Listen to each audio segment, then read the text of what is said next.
अऊज़ु बिल्लाहि मिनश्शैतानिर्रजीम बिस्मिल्लाहिर्रहमानिर्रहीम।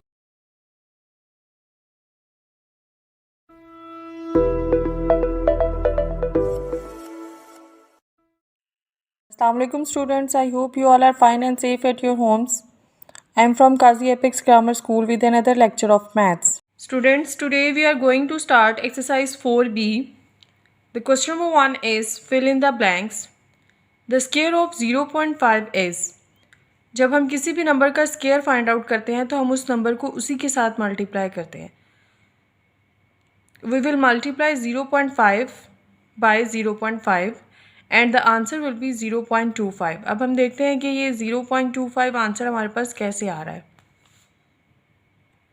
जब हम 0.5 को 0.5 से मल्टीप्लाई करेंगे, 5 5 ज़ार 25, ठीक है, 2 कैरी जाएगा, 5 0 ज़ार 0 और 2 एज इट इज़ आ जाएगा. देन 0 5 ज़ार 0 0 0 ज़ार 0, ठीक है. अब 0.5 भी 1 डेसिमल प्लेस है और अगेन 0.5 1 डेसिमल प्लेस है. तो जब हम इन दोनों को ऐड करें तो 2 डेसिमल प्लेसेस बन जाती हैं, 1 डेसिमल प्लेस इसकी और 1 डेसिमल प्लेस इसकी. तो जब हमारे पास आंसर आएगा हम इनको ऐड करेंगे तो आपके पास वैल्यूज़ आएंगी. 5 एज इट इज़ आ जाएगा, 2 एज इट इज़ आ जाएगा और 0 एज इट इज़ आ जाएगा. अब यहाँ पे हमने ये जज करना है कि हमने पॉइंट कहाँ पे लगाना है. 1 डिजिट छोड़ के लगाना है, 2 डिजिट छोड़ के लगाना है. तो इसके लिए मैंने आपको डेसिमल प्लेसेस पहले बताई हैं. तो ये आपको पता है मल्टीप्लिकेशन में जब हम डेसिमल नंबर्स को मल्टीप्लाई करते हैं तो हम उनकी डेसिमल प्लेसेस के अकॉर्डिंग आंसर में प्रोडक्ट में अपना जो पॉइंट है उसको पुट करते हैं. तो ठीक है, हमारे पास फर्स्ट जो नंबर था उसकी भी डेसिमल प्लेस 1 है, सेकंड नंबर की भी डेसिमल प्लेस 1 है. तो हम इन दोनों को ऐड कर देंगे, 2 डेसिमल प्लेस हो जाएगा. तो आंसर में हम राइट साइड से 2 नंबर्स छोड़ के पॉइंट पुट करेंगे. So the answer will be 0.25. The second one is the square root of 100 is. 100 का स्क्वायर रूट, ये हमें पता है कि जब हम 10 को 10 से मल्टीप्लाई करते हैं तो हमारे पास उसका जो स्क्वायर है वो 100 आता है. तो जब हम 100 का स्क्वायर रूट फाइंड आउट करेंगे तो वो 10 होगा. ये हमने टेबल ऑफ स्क्वायर में याद भी किया था. Third one is to obtain a perfect square 125 should be multiplied by dash. यानी 125 को किस नंबर से मल्टीप्लाई किया जाए कि वो परफेक्ट स्क्वायर बन जाए. ठीक है, 125 बेसिकली खुद परफेक्ट स्क्वायर नहीं है. तो हम 125 के फैक्टर्स देखते हैं. 5 2 ज़ार 10, 2 कैरी चला जाएगा, 2 25 बनेगा, 5 5 ज़ार 25, 5 5 ज़ार 25 एंड 5 1 ज़ार 5.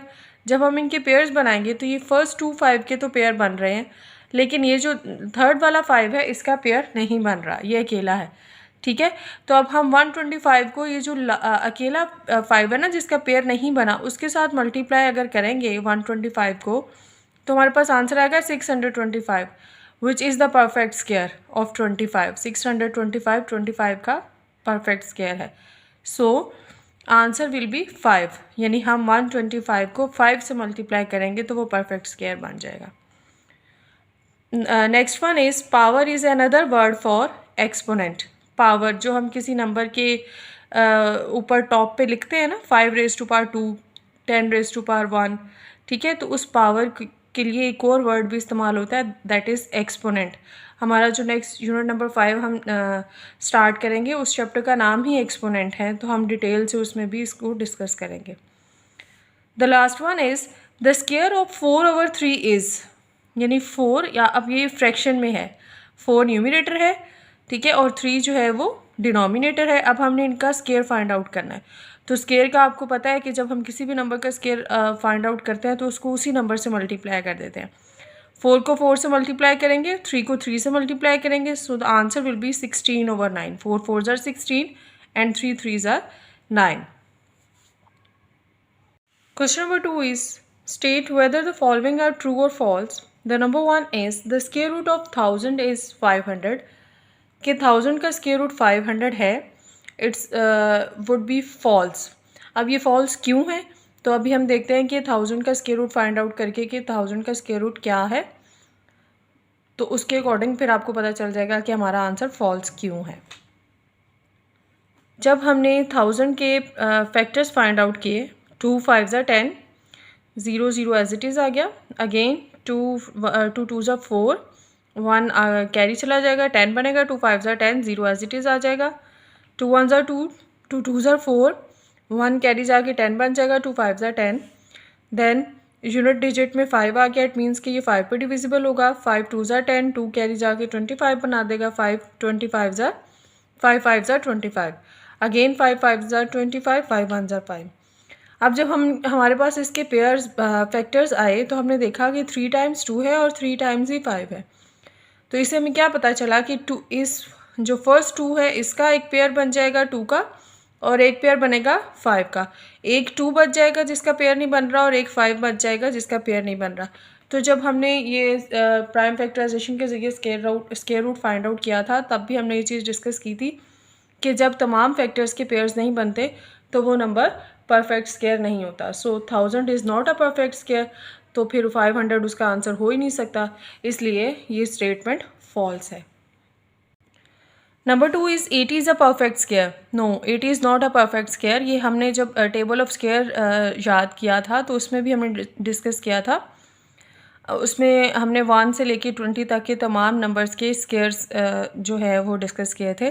तो जैसे अब 7 का स्क्वायर रूट 49 है, 8 का स्क्वायर रूट 64 है और 9 का स्क्वायर रूट 81 है। ठीक है, तो फिर 80 is not a perfect square, so the statement will be false.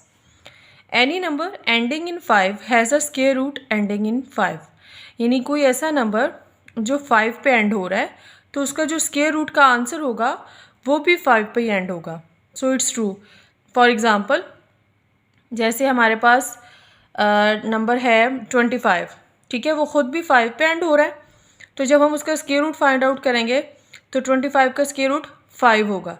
ठीक है, इसी तरह से 625, तो वो खुद 625 खुद भी 5 पे एंड हो रहा है, तो जब हम उसका स्क्वायर रूट फाइंड आउट करेंगे तो वो होगा 25। So the statement is true. The next one is there are 10 perfect square between 1 and 100। ये जब हमने चैप्टर स्टार्ट किया था तब भी ये स्टेटमेंट हमने डिस्कस की थी कि 1 से लेके 100 तक की काउंटिंग में हमारे पास 10 परफेक्ट स्क्वायर हैं।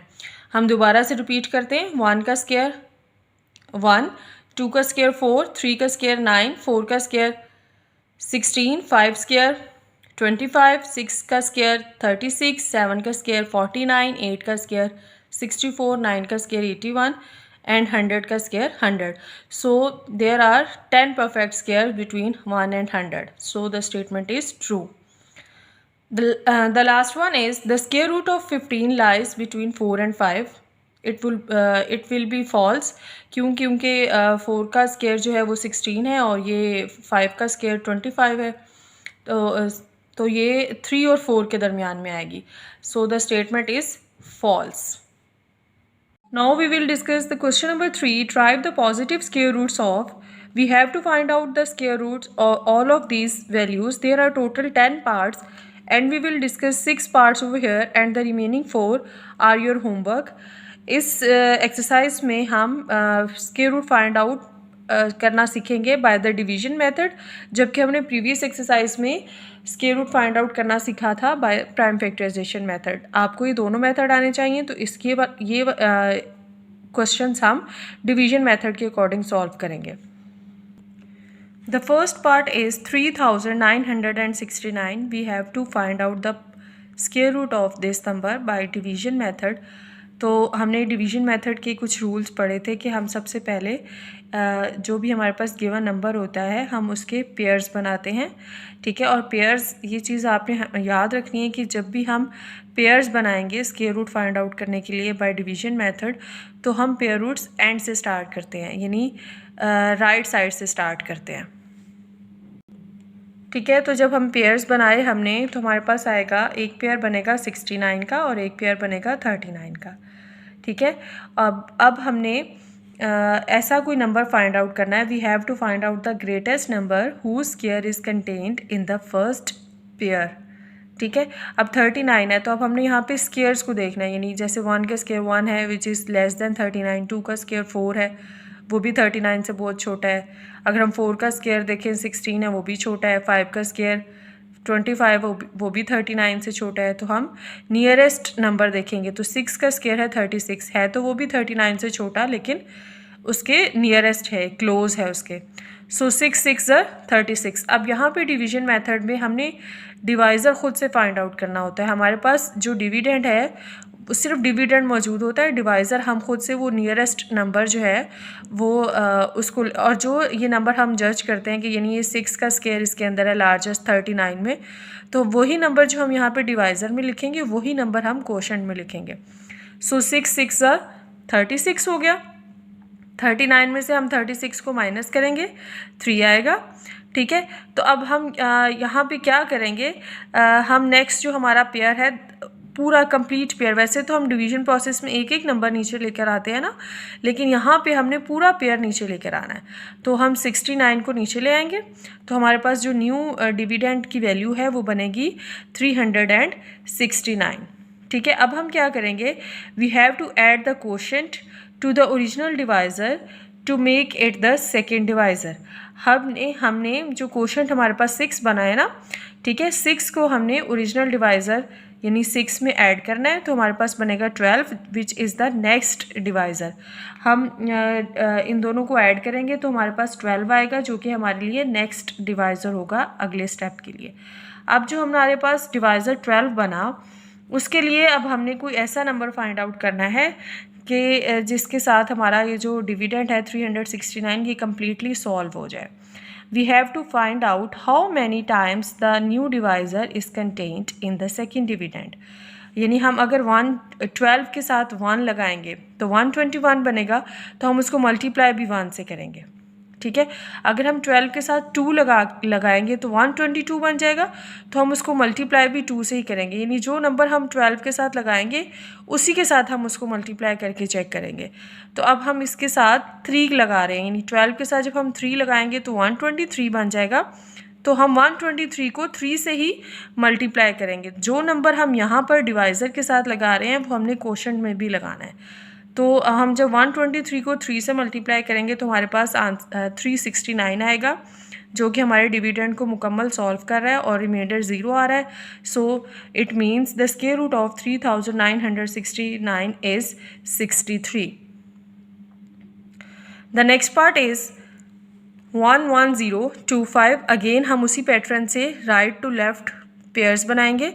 एक पेयर बनेगा 25 का, दूसरा पेयर बनेगा 10 का, और यहाँ पे लास्ट पे एक डिजिट बच जाएगा और हम उसको उस अकेले का ही एक पेयर या एक पीरियड उसको कंसीडर कर लेंगे। अब देखें 1 1 1, क्योंकि 1 है हमारे पास, फर्स्ट वाला जो हमारा पीरियड या पेयर है उसमें सिर्फ एक नंबर है, दैट इज़ 1। तो 1 अपना स्क्वायर है, तो हम डिवाइज़र जो है हमारे पास 1 होगा और उसी के साथ हम उसको मल्टीप्लाई करेंगे, क्वोशंट में भी 1 जाएगा। 1 में से 1 माइनस करने पे 0 आ रहा है, तो हम नेक्स्ट जो हमारा पेयर है 10 का उसको हम नीचे ले आएंगे। ठीक है, अब जब हम 1 में 1 यानी हम डिवाइज़र को और क्वोशंट को ऐड करेंगे तो हमारे पास 2 आएगा। ठीक है, तो जब हम यहाँ पे हमारे पास जो डिवाइज़र है वो 2 आ गया है, जब हमने पेयर नीचे ले आया था वो हमारे पास 10 है, तो अगर हम डिवाइज़र के साथ 0 भी लगाएंगे तो वो 20 बन जाएगा, which is greater than the dividend. तो उसके लिए हमें क्या करना है, हमने डिविडेंड को बड़ा करना है, तो हम नेक्स्ट जो हमारा पेयर है उसको भी पूरे को नीचे ले आएंगे। यानी यहाँ पे हमने क्या किया कि हमने एक ही स्टेप में 2 पेयर्स को नीचे ले आए हैं। तो जब हम एक ही स्टेप में 2 पेयर्स को नीचे लाएंगे तो हम क्वोशंट में भी 0 ऐड करेंगे और जो हमारा डिवाइज़र है उसके साथ भी 0 ऐड करेंगे। ठीक है, यानी जो काम हम क्वोशंट में करेंगे वो डिवाइज़र के साथ भी करेंगे। अब हम 20 बन गया हमारा जो डिवाइज़र है, तो अब 20 के साथ हम क्या लगाएं कि हमारा जो डिविडेंड है वो कंप्लीट हो जाए। तो 20 के साथ जब हम 5 लगाएंगे 205 बन जाएगा, उसको हम 5 से ही मल्टीप्लाई करेंगे, तो हमारे पास जो गिवन रिक्वायर्ड वैल्यू है 1025 वो आ जाएगी। So the square root of 11025 is 105. Next part is 46,225। हम सेम उसी पैटर्न से पेयर्स बनाएंगे, एक राइट टू लेफ़्ट। ओके, एक पेयर बनेगा 25 का, नेक्स्ट पेयर बनेगा 62 का और यहाँ पे 4 अकेला होगा। अब हमने वो ग्रेटेस्ट नंबर ढूंढना है, the greatest number whose square is contained in the first pair और पीरियड। तो 4 इज़ द स्क्वायर ऑफ 2, तो हम 2 को 2 से मल्टीप्लाई करेंगे, यानी हमारा डिवाइज़र भी 2 होगा और क्वोशंट में भी 2 आएगा।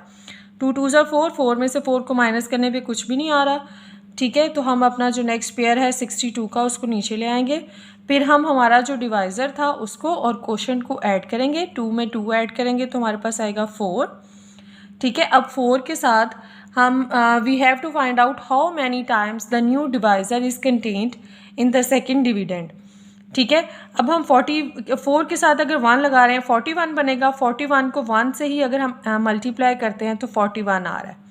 ठीक है, क्योंकि अगर हम 4 के साथ 2 लगा के 42 बनेगा, उसको 2 से मल्टीप्लाई करेंगे तो हमारा वो जो आंसर आएगा वो 62 से बड़ा हो जाएगा। ठीक है, 41 1 ज़ार 41, 62 में से जब हमने 41 को माइनस किया तो हमारे पास आएगा 21। हम अपना जो नेक्स्ट पेयर है 25 उसको नीचे ले आएंगे और उसके बाद फिर हम हमारे पास जो अभी तक के जो डिवाइज़र था 41 उसमें, और जो हमारे पास नेक्स्ट डिजिट सेकंड डिजिट का जो क्वोशंट पे जो हमारे पास सेकंड डिजिट है उसको हम ऐड करेंगे, यानी 41 में 1 को ऐड करेंगे 42 बन जाएगा। फिर हम 42 को किस नंबर के साथ मल्टीप्लाई करें। 42 के साथ अगर हम 1 लगाएंगे तो 1 से ही मल्टीप्लाई करें। मैं बार बार रिपीट कर रही हूँ कि जो नंबर हम डिवाइज़र के साथ ऐड करेंगे उसको उसी के साथ मल्टीप्लाई करेंगे, यानी जो नंबर डिवाइज़र के साथ ऐड हो रहा है वही नंबर हमारा क्वोशंट में आना चाहिए। तो हम यहाँ पे 42 के साथ 5 लगाएंगे, 425 बनेगा। तो 425 को जब हम 5 से मल्टीप्लाई करेंगे तो हमारे पास जो हमारा रिक्वायरमेंट है 2125 वो कंप्लीट हो जाएगा और रिमाइंडर 0 बच जाएगा। ठीक है, so the square root of 46,225 is 215। The part 4 is 17,956। हम पेयर्स बनाएंगे right to left. First pair होगा 56, नेक्स्ट पेयर होगा 79 और यहाँ पे एक जो फर्स्ट हमारे पास पीरियड या पेयर होगा वहाँ पे 1 होगा। अब हम उसका ग्रेटेस्ट नंबर देखेंगे तो 1 इज़ द स्क्वायर ऑफ 1। हमारे पास डिवाइज़र भी 1 होगा और क्वोशंट में भी 1 जाएगा। 1 1 ज़ार 1, 1 में से 1 माइनस करने पे कुछ भी नहीं आ रहा। हम नेक्स्ट जो हमारा पेयर है 79 उसको नीचे ले आएंगे। अब हम अपने डिवाइज़र और क्वोशंट को ऐड करेंगे, यानी 1 और 1 को ऐड करेंगे तो 2 हमारे पास न्यू डिवाइज़र आएगा। अब जो हमारे पास न्यू डिवाइज़र आया है उसके साथ हमने अपने आंसर को ढूंढने की कोशिश करनी है, यानी अगर हम 2 के साथ 3 लगाएंगे और 3 से ही उसको मल्टीप्लाई करेंगे, यानी डिवाइज़र में भी 3 ऐड करेंगे और क्वोशंट में भी 3 ऐड करेंगे। ठीक है, तो 23 को जब हमने 3 से मल्टीप्लाई किया तो हमारे पास आया 69। 79 में से जब हम 69 को माइनस करेंगे तो 10 आएगा। ठीक है, और हम अपना जो नेक्स्ट पेयर है 56 उसको नीचे ले आएंगे। अब हमारे पास जो सेकेंड डिवाइज़र था वो बना 23। उसमें हमारे पास जो क्वोशंट पे दूसरा नंबर है वो क्या है 3, उसको हम ऐड करेंगे। ठीक है, 23 में जब हमने 3 ऐड किया तो हमारे पास नेक्स्ट थर्ड डिवाइज़र बना 26। ठीक है, अब 26 के साथ हम 4 को लगाएंगे तो बन जाएगा 264। तो 4 के साथ ही हम उसको मल्टीप्लाई करेंगे तो हमारी जो रिक्वायरमेंट है 1056 की वो कंप्लीट हो जाएगी और हमारा रिमाइंडर 0 होगा। So the square root of 17,956 is 134। ये बेसिकली जो हम मैंने ये नंबर्स को सर्कल किया है ये इसलिए किया है आपको समझाने के लिए, सिर्फ आपको समझाने के लिए मैंने सर्कल ड्रॉ किए हैं ताकि आपको क्लियर हो जाए कि ये जो नंबर हम ऐड कर रहे हैं डिवाइज़र के साथ, ये नंबर हमने डिवाइज़र में तो ऐड करना ही करना है अपनी कंडीशन को फुलफ़िल करने के लिए, लेकिन इसको हमने क्वोशंट के साथ भी ऐड करना है। ठीक है, ऐसा नहीं करना है कि सिर्फ हम डिवाइज़र के साथ लगा रहे हैं क्वोशंट में नहीं लगा रहे तो उसका वो फिर हमारी जो रिक्वायरमेंट है वो कंप्लीट ही नहीं होगी। तो इस तरह से इसलिए मैंने सिर्फ उसको हाईलाइट करने के लिए इसको सर्कल किया है। आई होप कि आपको क्लियर हो गया होगा। तो पार्ट 5 से पार्ट 8 तक के जो क्वेश्चंस हैं वो आपका होमवर्क है। अब हम पार्ट 9 और 10 को डिस्कस करते हैं। Part 9 is 974169। We will make the pairs from right to left. 69 का एक पेयर बनेगा, 41 का एक पेयर बनेगा, 97 का पेयर बनेगा। Now we have to find the greatest number whose square is contained in the first period और पेयर। ठीक है, 97 है तो 10 10 ज़ार 100 होगा। 100 जो है वो 97 से बड़ा हो जाएगा तो हम 10 से पिछला नंबर देखते हैं। 9 का स्क्वायर होता है 81, तो हम 9 ही हमारा डिवाइज़र बनेगा और 9 ही क्वोशंट में जाएगा। 9 9 ज़ार 81। 97 में से जब हम 81 को माइनस करेंगे तो हमारे पास आएगा 16, ठीक है। फिर हम अपना जो नेक्स्ट पेयर है 41 का, उसको कंप्लीट नीचे ले आएंगे तो हमारे पास बन जाएगा 1641 की वैल्यू हमारे पास आएगी, जो कि हमारा नेक्स्ट डिविडेंड की वैल्यू है। अब हमने अपना नेक्स्ट डिवाइज़र की वैल्यू फाइंड आउट करनी है। तो नेक्स्ट डिवाइज़र की वैल्यू हम कैसे फाइंड आउट करेंगे? हमारा जो डिवाइज़र था पहला 9 और जो कोशेंट था 9, ठीक है, कोशेंट का जो फर्स्ट डिजिट है उन दोनों को ऐड करेंगे तो 18 आएगा, which is our next divisor.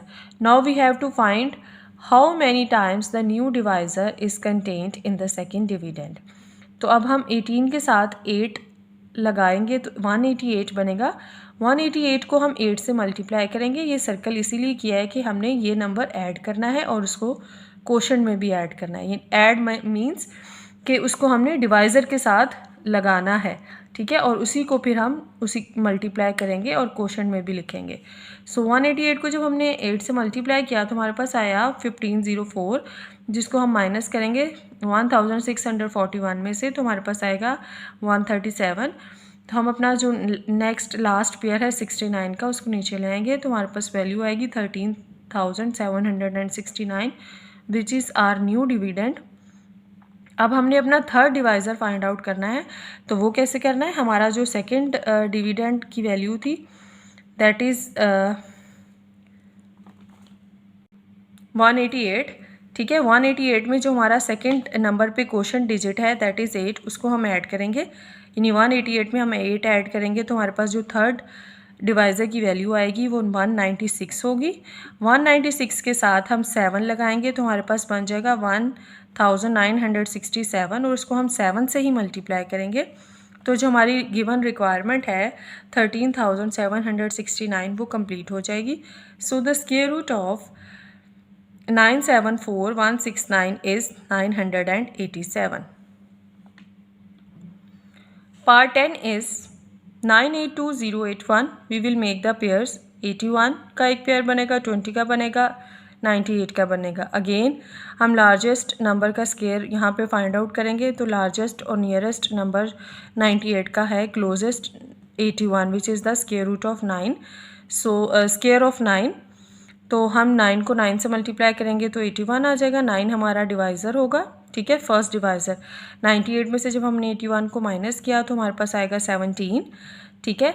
तो अब हमारे पास हम जो नेक्स्ट हमारा पेयर है 20 का, उसको नीचे ले आएंगे तो हमारे पास वैल्यू आ जाएगी 1720। अब हमने नेक्स्ट डिवाइज़र जो है उसकी वैल्यू फाइंड आउट करनी है, ठीक है। तो हमारे पास जो पहला डिवाइज़र था उसको और जो पहले क्वोशंट का जो पहला डिजिट है हम उनको ऐड करेंगे तो 18 हमारे पास आएगा। अब 18 को हम किस नंबर से मल्टीप्लाई करें कि हमारी जो रिक्वायरमेंट है वो उसकी क्लोजेस्ट हो जाए या कंप्लीट हो जाए। तो 18 के साथ जब हम 9 लगाएंगे तो 189 बनेगा और उसको हम 9 से ही मल्टीप्लाई करेंगे तो हमारे पास आएगा 1701, जिसको हम माइनस करेंगे 1720 में से तो हमारे पास 19 बचेगा। और हम जो हमारा नेक्स्ट लास्ट पेयर है 81 का, उसको नीचे ले आएंगे तो हमारे पास वैल्यू आ जाएगी 1981। अब हमने अपना नेक्स्ट जो डिवाइज़र है उसको फाइंड आउट करना है, ठीक है। तो हमारे पास 189 में हम जो हमारा सेकंड डिजिट है क्वोशंट में उसको ऐड करेंगे तो हमारे पास बन जाएगा 198। 198 के साथ जब हम 1 लगाएंगे तो बन जाएगा 1981 और उसको हम 1 से ही मल्टीप्लाई करेंगे तो हमारी जो रिक्वायरमेंट है 1981 की वो कंप्लीट हो जाएगी, रिमाइंडर 0 होगा। So the square root of this number is 991। Friends, I hope कि आपको यहाँ तक का लेक्चर समझ में आ गया होगा। Take care of yourselves. अल्लाह हाफिज़।